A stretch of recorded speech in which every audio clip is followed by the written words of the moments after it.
South ఇండియాలోనే biggest sorry store మన Varahi silks మన విజయవాడ ఎంజీ రోడ్ లో డిసెంబర్ 4వ తారీఖున ఘన ప్రారంభం. నమస్తే రమ్మగారు. నమస్తే జయ. రమ్మగారు, మనకి ఈ నెలలో దత్త జయంతి ఉంది. దత్త జయంతి యొక్క విశిష్టత, ఆ రోజు మనం ప్రత్యేకమైన ఏమైనా పూజ చేయాల్సిన, అంటే ఇంట్లో చేసుకునే పూజ కాకుండా దత్తుడికి ఏదైనా మనం ప్రత్యేకమైన పూజా విధానం ఫాలో అవుతామా? దత్తాత్రేయ జయంతి అవునండి. మార్గశిర పౌర్ణమి. మార్గశిర పౌర్ణమి ఈసారి గురువారం కూడా వచ్చింది. అవును, గురువారం దత్త జయంతి వస్తే మరీ విశేషం. మామూలుగా ఈ దత్త పూజ విధానము ఇది కూడా ఒక ప్రత్యేక మార్గమే జయ. ప్రత్యేక మార్గంగా కనపడుతుంది. మనం అందరం సాయిబాబా గుళ్ళు కనపడితే వెళ్ళిపోతాము. ఏ శ్రీపాద కొన్ని చోట్ల దత్తాత్రేయుల వారి దర్శనం ఉంటే దండం పెట్టుకుంటాము, అందరూ చేస్తారు. అవును. అయితే కేవలం దత్తుడినే పూజించే వాళ్ళు కూడా ఒక కల్ట్ కనపడుతుంది మనకి. ఎక్కువగా మహారాష్ట్రియన్స్, కన్నడిగులు వీళ్ళు ఎక్కువ దత్తభక్తులుగా కనిపిస్తారు. మన ప్రాంతంలో కూడా పూర్తిగా దత్తుడినే పూజించే విధానం ఉన్నది. కొంత కల్ట్, ఒక చిన్న జనం ఉన్నారు. వీళ్ళు గురు చరిత్ర, దత్తాత్రేయ చరిత్ర, శ్రీపాద శ్రీవల్లభ చరితామృతము వీటిని ఫాలో అవుతారు. శ్రీపాద శ్రీవల్లభ చరితామృతం నేను కూడా చెప్పేగా నీకు. అవునండి. గురువారం పారాయణ చేసుకోవచ్చు అని. ఏమిటంటే గురువు యొక్క పూజా విధానం ఇది. దత్తాత్రేయుల వారు ముగ్గురు త్రిమూర్తుల యొక్క అంశతోటి జన్మించారని చెప్తారు. అత్రి మహర్షి, అనసూయాదేవి వారికి ఈ కుమారులుగా జన్మించారు. 3 ముఖాలు తోటి బ్రహ్మ విష్ణు మహేశ్వరుల స్వరూపంగానే దత్తాత్రేయుల స్వామివారు మనకి దర్శనమిస్తారు. దత్తాత్రేయుల వారి కథ చెప్పుకోవటం, కార్తవీర్యార్జునుడు దత్తారాధనే చేశాడని చెప్తారు. విశేషంగా దత్తాత్రేయ వారిని సేవించిన వాళ్ళకి జ్ఞానం పెరుగుతుంది. ఓకే. నాలెడ్జ్ కావాలనుకున్న వాళ్ళు దత్తభక్తిని అవలంబించాలి. ఈ గురుచరిత్ర అవి పారాయణ చేసినా కూడా మంచిదే. ఈ రోజున ఈ దత్తాత్రేయుల వారి దేవస్థానాలు చుట్టుపక్కల ఎక్కడైనా ఉంటే మనం దేవాలయ దర్శనం చేసుకోవచ్చు. ఉదయం పొద్దున్నే స్నానం చేసి తెల్లవారంగానే స్నానం చేయటం, తర్వాత కొంచెం పూజా విధానం చేసుకోవటం, దత్తాత్రేయుల వారిని పూజించుకోవటం. దత్త పూజా విధానం పుస్తకాలు కూడా కనిపిస్తాయి. పూజ చేసుకోవటము. ఎక్కువగా సిరా ఏమంటారు దీన్ని, హల్వా చేసి పెడతారు. రవ కేసరి, సొరకాయతో చేసే హల్వా, గోధుమ రవ్వతో చేసే హల్వా చేసి నివేదన చేసుకుంటారు. విశేషంగా ఎవరికైనా భోజనం పెట్టటము, దానం చేయటము, పుస్తకాలు దానం చేయటము అవి చాలా మంచిది. పౌర్ణమి నాడు వస్తుంది దత్త జయంతి. మార్గశిర పౌర్ణమి అంటే ఇప్పుడు దగ్గరలోకి వచ్చేసింది కదా. ఈ సంవత్సరం 4వ తారీఖు వచ్చింది, డిసెంబర్ 4. కాస్త ముందు వెనకగా అవుతుంది. మార్గశిర పౌర్ణమి ఎప్పుడైతే అప్పుడు దత్త జయంతి. దేవాలయ దర్శనం చేసుకోవటం, ఎక్కడ మన చుట్టుపక్కల దత్తుల వారి దేవాలయం ఉన్నా లేదా పెద్ద వేరే దేవస్థానంలో దత్తాత్రేయ స్వామి వారి దర్శనం లభించినా వారిని దర్శనం చేసుకోవచ్చు. ఓకే.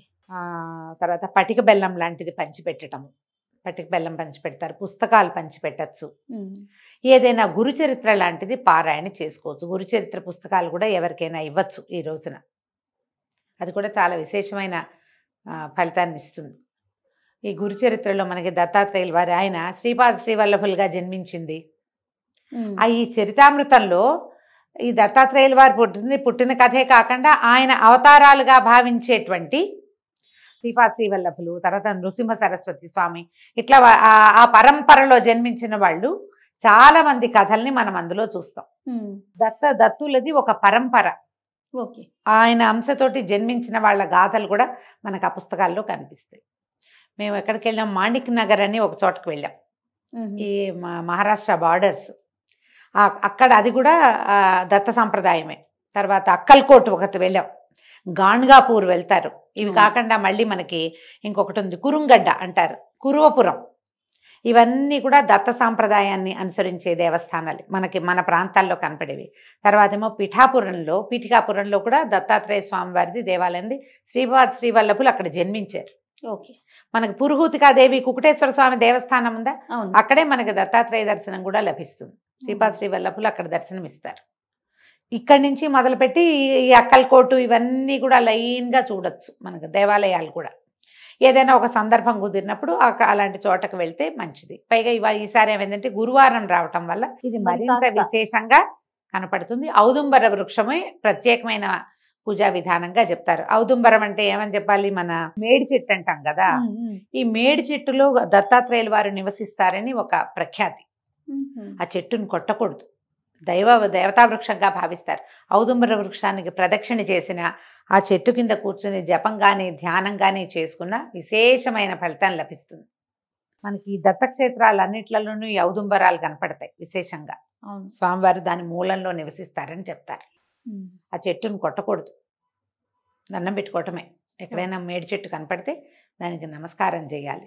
అదొక ప్రత్యేకమైన వృక్షంగా చెప్తారు. వీరికి ఆవాస స్థానంగా ఉంటుందన్నమాట. మనం రావి చెట్టు ఎట్లా దేవాలయాల్లో చూస్తాం, అట్లా దత్తక్షేత్రాల్లో మేడి చెట్టు కనపడుతుంది అనమాట. విశాలమైన పెద్ద పెద్ద పెద్ద శాఖలు కలిగిన చెట్టును అసలు వాళ్ళ చెట్టు కొట్టరు. దాన్ని అవకాశం ఉన్న వాళ్ళు మనకు చుట్టుపక్కల ఎక్కడైనా ఉంటే ఆ ఔదుంబరం కూడా కనిపిస్తే నమస్కారం చేసుకోవచ్చు. మా ఫ్రెండ్ ఒకరి ఇంట్లో చూశాను నేను, ఆవిడ ఈ మేడి చెట్టుని చిన్నది బోన్సాయి తెచ్చుకున్నారు. వాకిట్లో తులసి పక్కనే ఈ మేడి చెట్టు కూడా ఉంటుంది. స్వామి అక్కడ నివసిస్తారు కాబట్టి ఆవిడ రోజు కాసి నీళ్లు పోసి, ఆ ఔదుంబరానికి నీళ్లు పోస్తే జ్ఞానం పెరుగుతుంది. పిల్లల్లో కొంచెం మందబుద్ధిగా ఉంటారు చూడు, వాళ్ళ చేత ఈ ఔదుంబర వృక్షానికి ప్రదక్షిణ చేయించిన, ఆ చెట్టుకు రోజువారీ నీళ్లు పోయించిన, దాని కింద కాసేపు కూర్చోబెట్టి ఏదైనా ధ్యానం చేయించినా కూడా పిల్లల్లో జ్ఞాన వృద్ధి కలుగుతుంది. ఇంత విశేషాలు ఉన్నాయి కాబట్టి దత్త జయంతిని ప్రత్యేకంగా జరుపుకుంటాం. తెలుగునాట ఇంచుమించుగా మన 2 రాష్ట్రాల్లోనూ పూజా విధానం జరుగుతుంది. మీరు ఇప్పటిదాకా చేయకపోయినా మరి ఇంట్లో చేసుకున్నా, ఏదో పూజ చేసుకున్నా వారికి సంబంధించిన ఒక స్తోత్రం చదువుకుంటాం. అవును, అంతే కదా. ఏదో చిన్న పాయసమో హల్వానో చేసి దత్తాత్రేయ స్వామివారి పుట్టినరోజు ఈ రోజునని నివేదన చేసుకుంటాం. ఇంత మటుకు పూజ చాలు. కుదిరితే ఏదైనా దేవాలయ దర్శనం చేయండి, అది కూడా మరింత మంచిది. దీంతో పాటు ప్లస్ నేనేమనుకుంటానంటే, ఇలా ప్రత్యేకమైన రోజు కాబట్టి ఈ గురు చరిత్ర ఇవి ఉన్నాయి కదా, స్వామి దత్తాత్రేయుల వారి చరిత్రలు చెప్పే పుస్తకాలు చాలా ఉన్నాయి. ఏదైనా ఒక పుస్తకంలో ఒక్క అధ్యాయాన్నైనా చదవండి తప్పకుండా. దానివల్ల ఏంటంటే ఈ పవిత్రమైన పౌర్ణమి నాడు విశేషమైన ఫలితం లభిస్తుంది. మామూలుగా మనం పౌర్ణమి ఏం చేస్తాం, సాయంకాలం లలితారాధన అలా చేసుకుంటాం. ఇది మార్గశిర మాసం కాబట్టి సాయంకాలం విష్ణు సహస్రనామ పారాయణ చేయండి, మంచిది. లలితా సహస్రనామం కూడా చేసుకుంటాము అంటే సహస్రనామం కూడా చక్కగా చేసుకోవచ్చు. చిన్న వెండి పాత్రలో పాయసం చేసి వెండి పాత్రలో పెట్టి చంద్రబింబం ఎక్కడ మనకి కనపడుతుందో వెన్నెట్లో కూర్చుని ఆ పళ్ళేని అక్కడ పెట్టుకుని ఆ వెండి గిన్నెని పారాయణ చేసుకుని ఆ చంద్రబింబంలో లలిత అమ్మవారిని భావించి ఈ పాయసాన్ని నివేదన చేస్తే ఆ చంద్రకాంతి పడినటువంటి క్షీరాన్నానికి ఔషధ గుణం పెరుగుతుందని, ఫలితం లభిస్తుందని చెప్తారు. దీనివల్ల చిత్తశాంతి, మానసిక నైర్మల్యం, మనసు ప్రశాంతంగా అవటం అలాంటివి జరుగుతాయి. మేము ఈ అవకాశాన్ని బట్టి ఏ ఆరాధన కుదిరితే అది చేసుకోండి. నమస్తే. నమస్తే.